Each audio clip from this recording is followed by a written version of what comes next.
Un jour, en sortant de ma douche, je constate que je suis très content de mon physique. Je vois bien mes abdos, tout est bien proportionné, j'ai une shape en V. Bref, j'étais tellement fier du reflet que j'ai vu dans le miroir que j'ai décidé de prendre une photo pour éventuellement montrer mes progrès et mes efforts aux autres. Sauf que ça ne se passe pas vraiment comme prévu. Je n'arrive pas à prendre une seule photo correcte et je suis vraiment dégoûté du résultat. Ça m'a vraiment énervé sur le coup parce que j'avais fait le plus dur du travail, c'est-à-dire aller à la salle, manger clean, être régulier. Mais je ne pouvais même pas flex parce que je ne savais pas prendre une seule photo correcte. Et d'ailleurs, je pense que ça vient de là toutes les critiques de ma vidéo. Combien de temps ça prend d'être musclé? Tout le monde me dit que j'ai pas un assez bon physique pour parler de muscu, mais je pense que c'est dû au fait que les photos que j'ai prises étaient nulles et notamment la vidéo au début où je montrais mon physique, on a vraiment l'impression que j'étais maigre alors que pas du tout. Bon, maintenant je sais comment prendre de belles photos. Je t'en mets quelques-unes à l'écran par exemple. Bon, maintenant j'ai de quoi flex sur Insta quoi. Et je vais justement t'expliquer dans cette vidéo comment j'ai amélioré mes talents d'autophotographe. Tu vas peut-être me dire que c'est superficiel de montrer ses progrès sur les réseaux sociaux et qu'on devrait faire ça seulement pour soi-même. Je ne suis pas tout à fait d'accord avec ça, puisque pendant longtemps, je n'ai pas assez mis en valeur mes qualités et mes valeurs.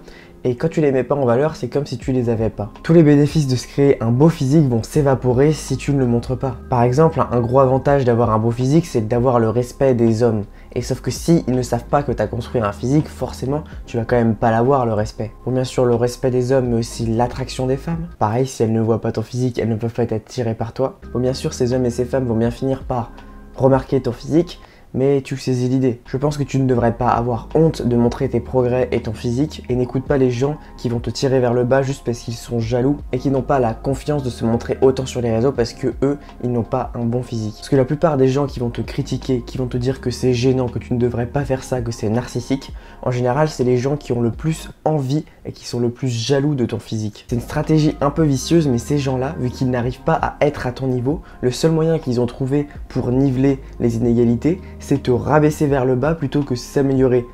Et moi, je déteste ce type de personnes parce que c'est vraiment les crabes. Tu sais l'analogie des crabes? Imagine que tu as plein de crabes dans un seau et qu'il y a un crabe qui arrive à s'échapper du seau, et ben tu vas voir que tu auras toujours des crabes en dessous qui vont le pincer pour le remettre dans le seau, pour également eux monter aussi.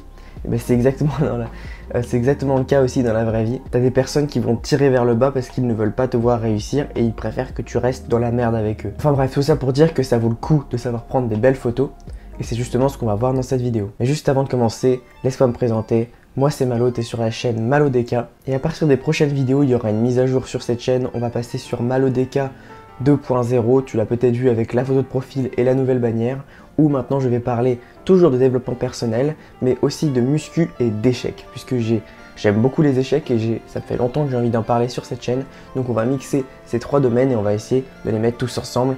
Et normalement ça va faire quelque chose de pas mal. Donc n'hésite pas à t'abonner si tu es intéressé à ça. Alors la chose la plus importante que tu dois te concentrer dessus, c'est la pose. Ce qui m'a compliqué la vie au début quand j'ai voulu me former sur comment bien se prendre en photo, c'est la quantité infernale d'informations. On te dit de mettre de l'huile, d'être congestionné, de faire attention à la lumière, faire attention à la hauteur de la caméra, faire attention à la pose, qui sont des plutôt bons conseils en réalité, et même pour certains conseils on va en parler un peu plus tard dans la vidéo, mais ce que je te conseille au début c'est de te concentrer sur une seule chose et c'est la pose. Essaie de trouver la pose qui te va le mieux, la pose qui te met le plus en valeur. Par exemple, j'ai remarqué que pour moi il y a une seule pose qui me va vraiment, c'est la pose de devant. Je pense que tu l'as remarqué avec les photos d'exemple que je t'ai montré. Et peut-être que toi c'est une autre pose, c'est pour ça que tu dois essayer de tester plein de différentes poses pour voir laquelle te va le mieux. Prendre des photos de qualité, c'est comme tout, ça demande de l'entraînement.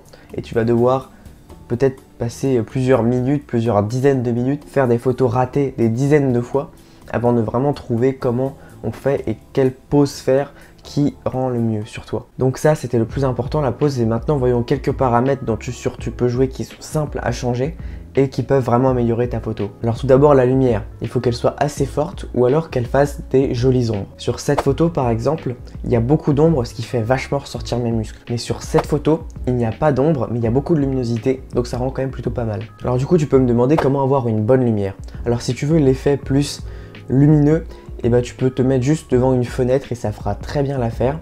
Alors évidemment il faut aussi que tu sois devant un miroir si tu veux et que ce soit plus facile. T'es même pas obligé, hein, tu peux prendre des photos directement avec l'appareil photo par exemple frontale de ton téléphone, comme ça tu peux cadrer, ou alors carrément l'appareil photo à l'arrière, même si c'est un peu plus difficile, ça commence à devenir difficile de se prendre en photo tout seul comme ça, mais je l'ai déjà fait. Mais moi personnellement, dans ma salle de bain, tu as un miroir qui est là et une fenêtre qui est là, et du coup bah ça fait des bonnes luminosités. Si tu veux l'effet plus ombré, eh ben, il va falloir que tu te mettes en dessous d'une lumière artificielle. Et ça, tu peux tout simplement le faire en te mettant en dessous de ton lampadaire de chambre, enfin de ton lampadaire, de tes lumières de chambre, et puis tu peux te prendre en photo comme ça. Bien sûr, ça implique qu'il faut un miroir dans ta chambre, encore une fois, ou sinon dans les vestiaires de salle en général, j'ai remarqué qu'il y avait des bonnes lumières.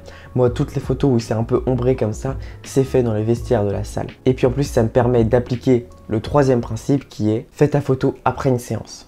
Parce qu'après une séance, tu as ce qui appelle la congestion. Des muscles évidemment, pas du cerveau. C'est-à-dire que tes muscles vont se gorger de sang et ils vont avoir l'air beaucoup plus gros. Et je te jure, c'est impressionnant. Personnellement, moi, après ma séance spec, j'ai vraiment l'impression que j'ai pris 5 kilos de muscles. C'est abusé comment mes muscles sont congestionnés. J'ai malheureusement pas de photos à te montrer de cette congestion quand j'ai fait la séance spec. J'en penserai à en prendre. C'est d'ailleurs demain que je fais ma séance spec. Mais ouais, à chaque fois, je suis choqué entre l'écart que quand mes muscles sont pas congestionnés et quand ils le sont.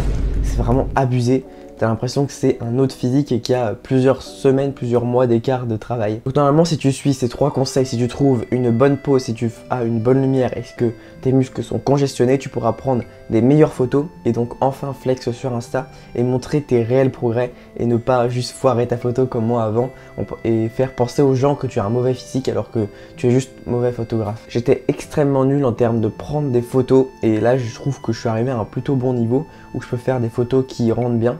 Donc toi tu peux le faire aussi, t'inquiète pas. Bon, normalement si tu regardes cette vidéo c'est que tu es déjà un minimum musclé et que tu as déjà fait des progrès. Mais si tu veux plus d'informations pour savoir comment devenir musclé et donc encore plus musclé, tu peux regarder cette vidéo là où je t'explique comment je suis devenu musclé en tant qu'adolescent.